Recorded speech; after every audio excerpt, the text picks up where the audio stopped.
My name is Natalie. I'm from Russia, and I conduct such as interviews with all Tahiti and hula dancers from different countries. And today I have an interview live with Джосс Даза from Barcelona, and all such as videos are posted on my YouTube channel, and active link is in my bio. Just you have to press button to join live.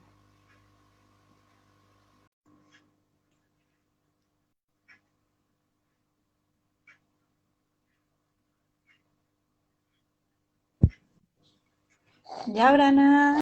Hello. Hello, Natalie.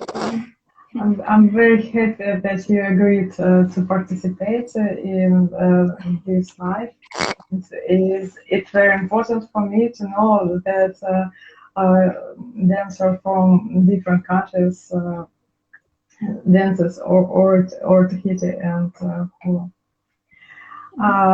Today I have Thank you so much for the invitation, Natalie. Thank you. Today we have a live with Джосс Даза from Barcelona, and let's start. Just tell us about your dance school in Barcelona, and what does the name of your school mean, and what dance styles are studied in your school.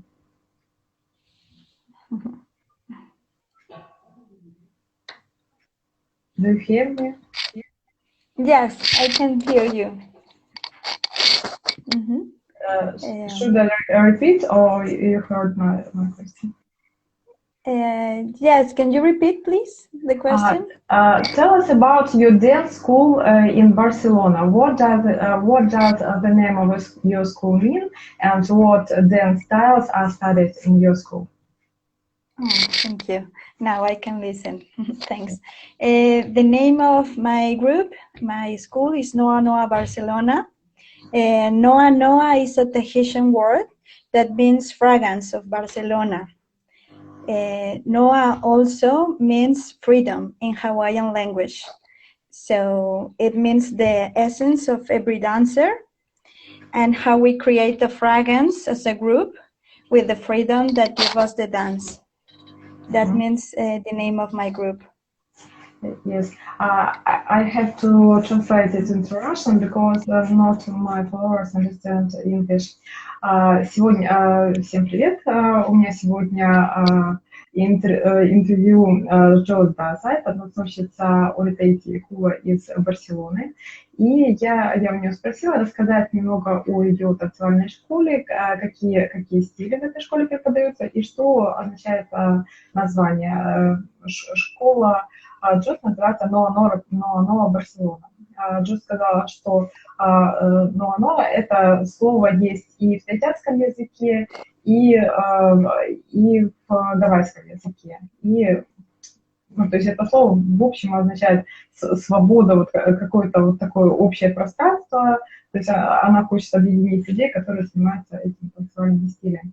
And what styles are studied in your school?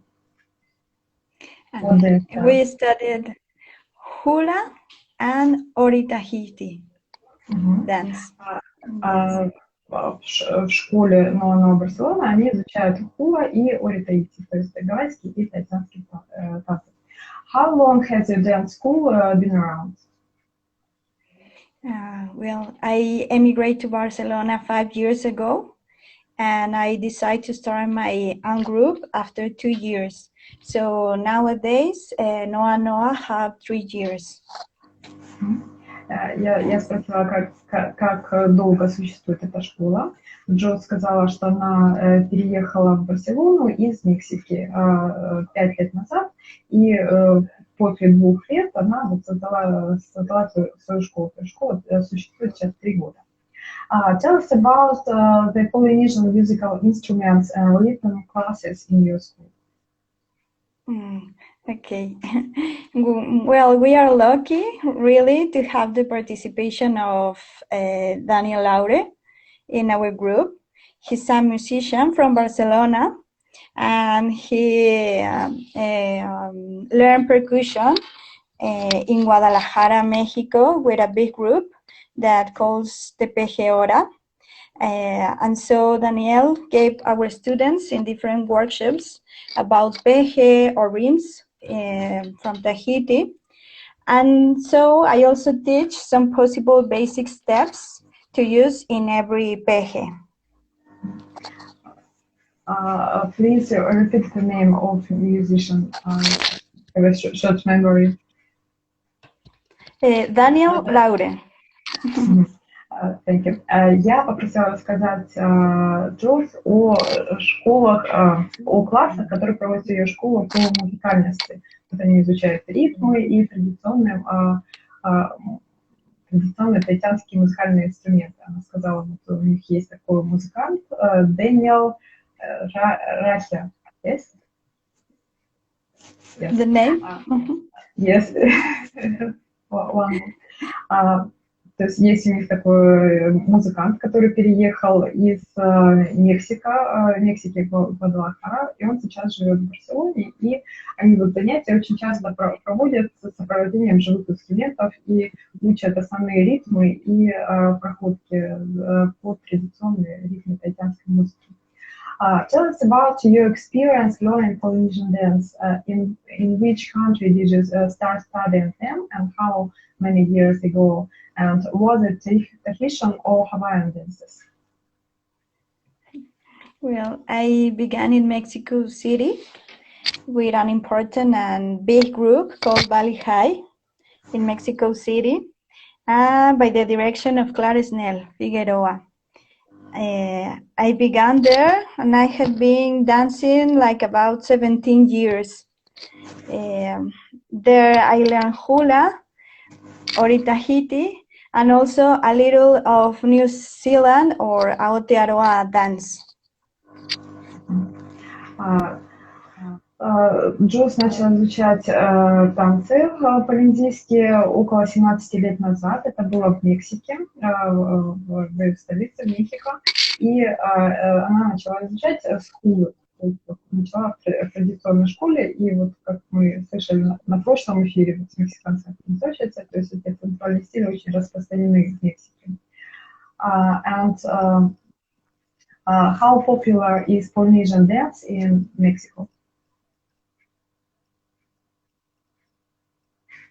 Do you hear me? Also to know that Japan is the country that have more... Should I repeat? Yes, sure. That it's very... How popular is dances in Mexico? Yes, it's very, very popular. It's very interesting to know that Japan is the country that have more Ori Tahitian dancers in the world. At the second place is Mexico, and after Mexico is Tahiti. So there are a lot of hula, Rapa Nui, and Ori schools in Mexico. Yes. Окей. Я спросила рассказать, насколько популярны полинезийские танцы в Мексике. И Джосс рассказала, что вот если брать вот во всем мире, то в Японии они очень популярны, а на втором месте это Мексика, на третьем месте уже Таити. Вот, по распространению, по тому, насколько они сильно увлечены. Она сказала, что очень много танцевальных школ, в которых они изучают хула, Ори Таити и Рапа Нуи. Это танцы классики. Tell us about your participation in FET 2006 and Hula Hawaii. I was 16 years old, and I have this big opportunity to travel with my group Bali High, and we represent Mexico on a competition that is Tahiti FET. And we won in Otea and Aparima category. We were about 14 dancers. We participate also with Hawaiian musicians. And it was a really, really beautiful experience of meeting dancers and musicians from Hawaii and from other parts of Polynesia.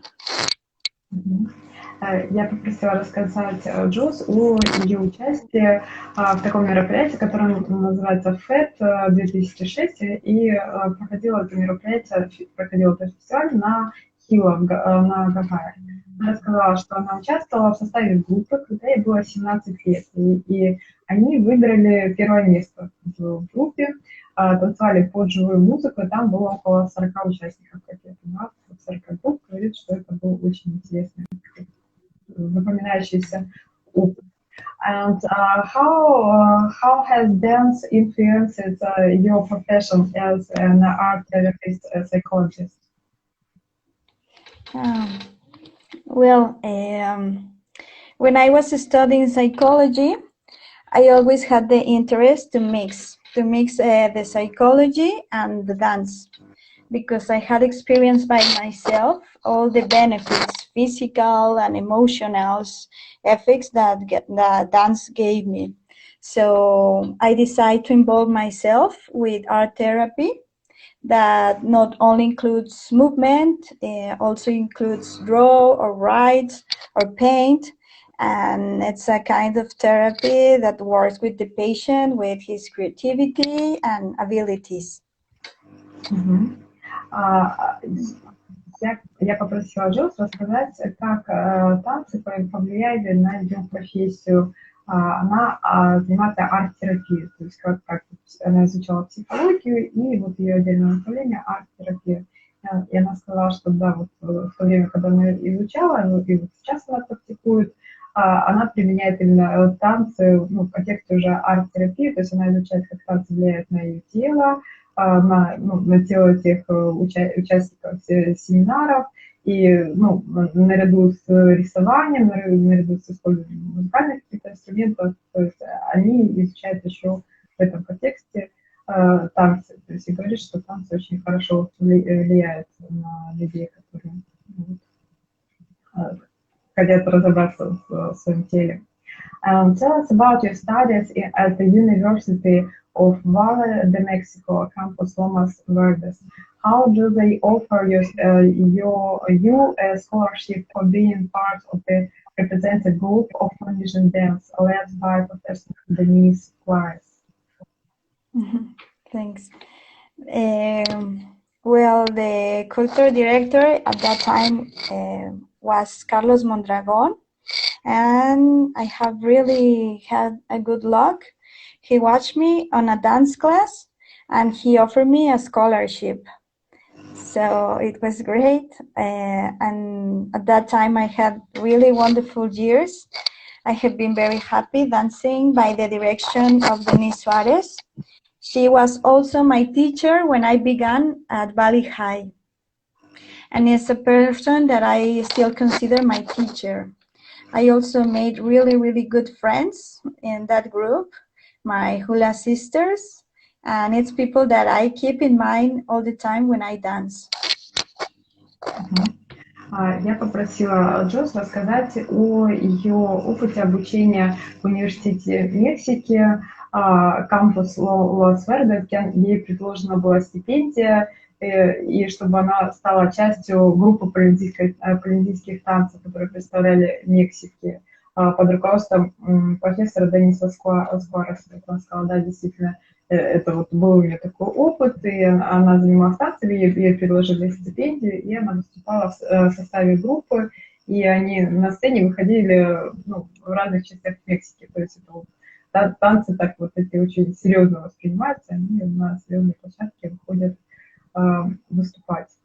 Tell us about the Polynesian dance master classes that you have attended in Europe or other parts of the world. Okay.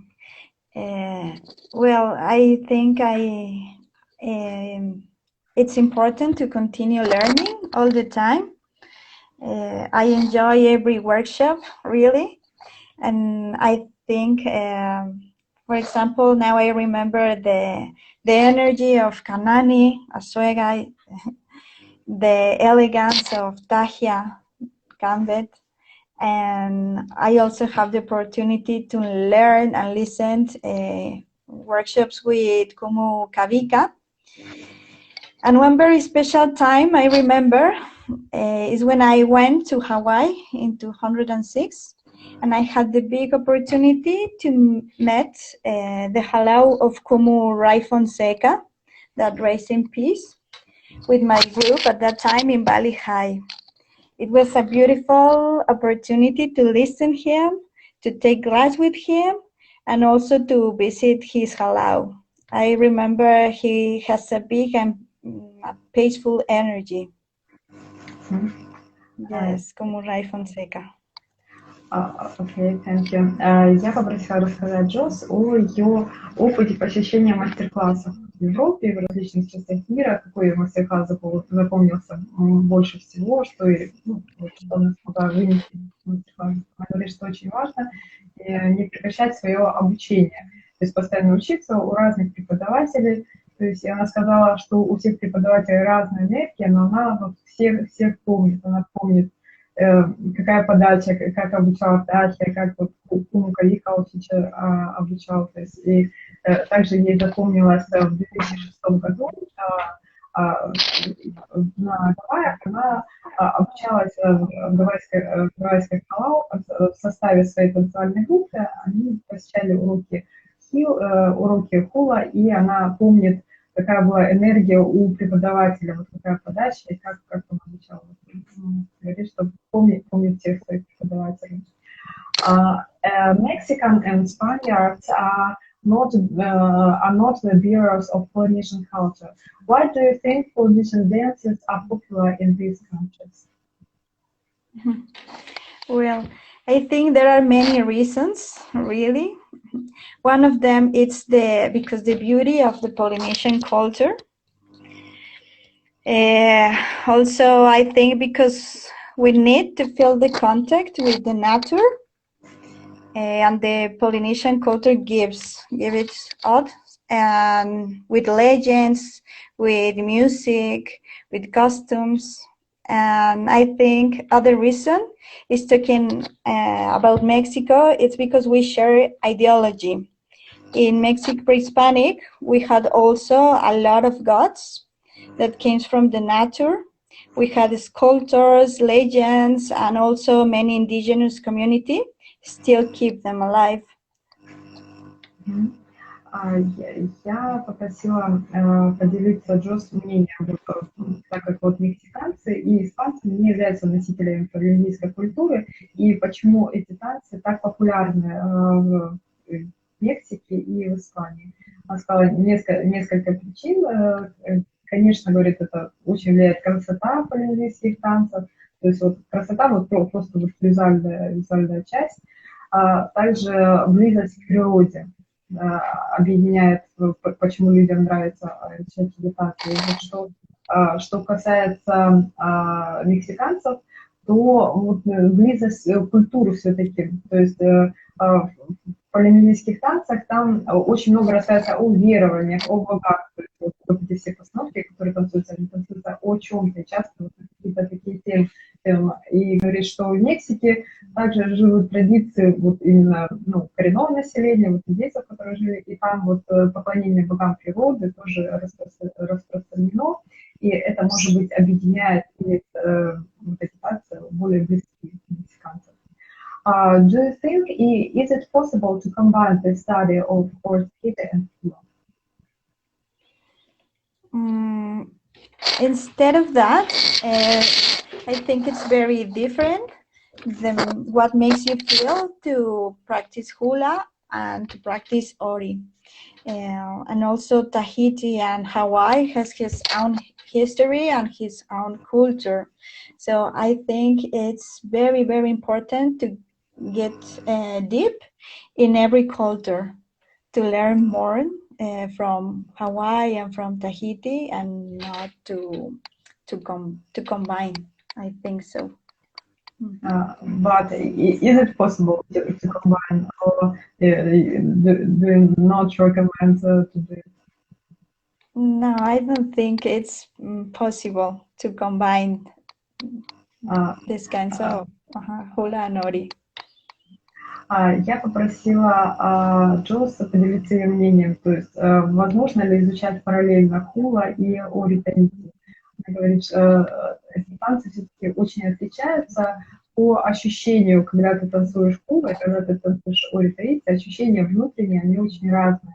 И она говорит, что нужно обязательно идти вглубь и изучать культуру, изучать верование, то есть вот базу танца, почему они так танцуются. То есть она говорит, что вот начинающим она не рекомендует изучать параллельно или делать это очень с большой осторожностью и с пониманием того, что вы делаете. What do you like the best, teaching Polynesian dances or performing on stage? Honestly, I really like both. I love teaching and looking for the process of my students. But I also love to feel the adrenaline that give you the performance. I like both. Я попросила Джосс рассказать, что ей больше нравится, обучать полинезийским танцам или выступать с этим танцем на сцене. Она сказала, что не может выбрать, что ей нравится и обучать, то есть ей нравится вот, объяснять студентам, то есть видеть, какие у них изменения. Ей нравится, и также нравится выступать, то есть она не может выбрать, ей все нравится. What does the practice of hula and or Tahiti give to you? What inspires you for further development? Well, I'm very grateful with hula and ori because it gave me wonderful movements all the time. With people, teachers, students. It's like a life work for me. It helped me to understand more my creativity, helped me to feel more secure of myself. And also when I migrate to Barcelona, it helped me to meet people, new students, new dancers, and other teachers.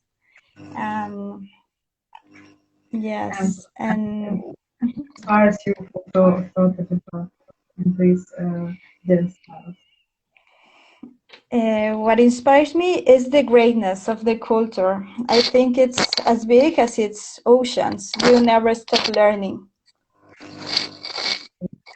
Я попросила Джосс рассказать, что ей дает практика танцевания хула и ори Tahiti, и что ее вдохновляет на дальнейшее развитие.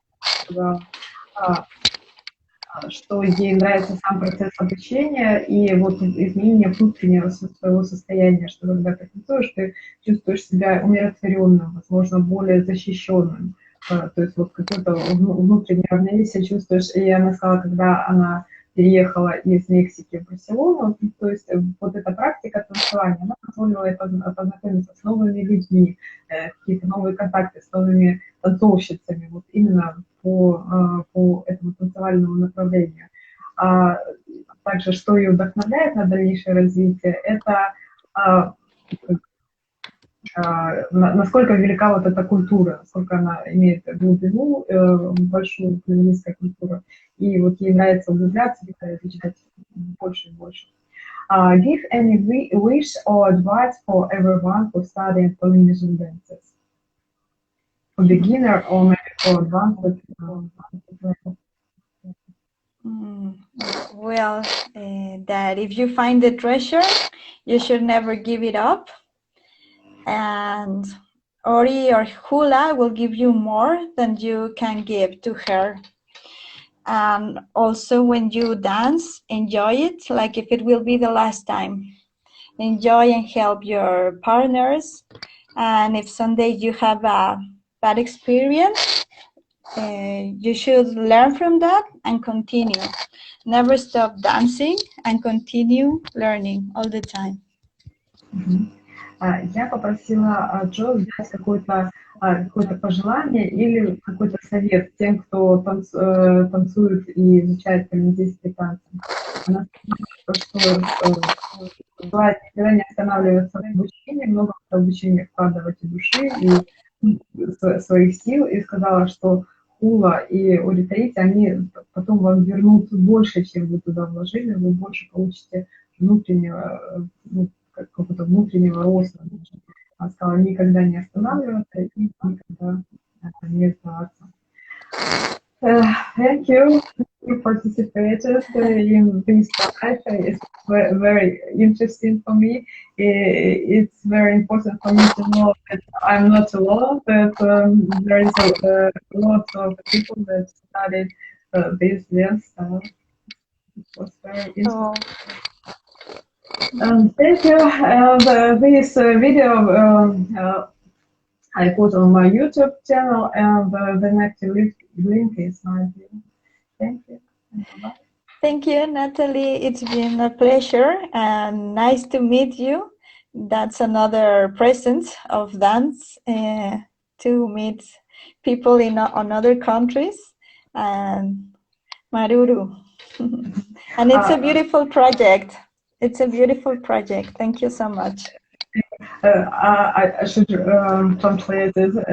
Я поблагодарила за участие, и она говорит, что это замечательный проект, видеть, что люди в разных странах, и они объединяют свое поколение. Thank you, and bye-bye. Bye-bye, Nana.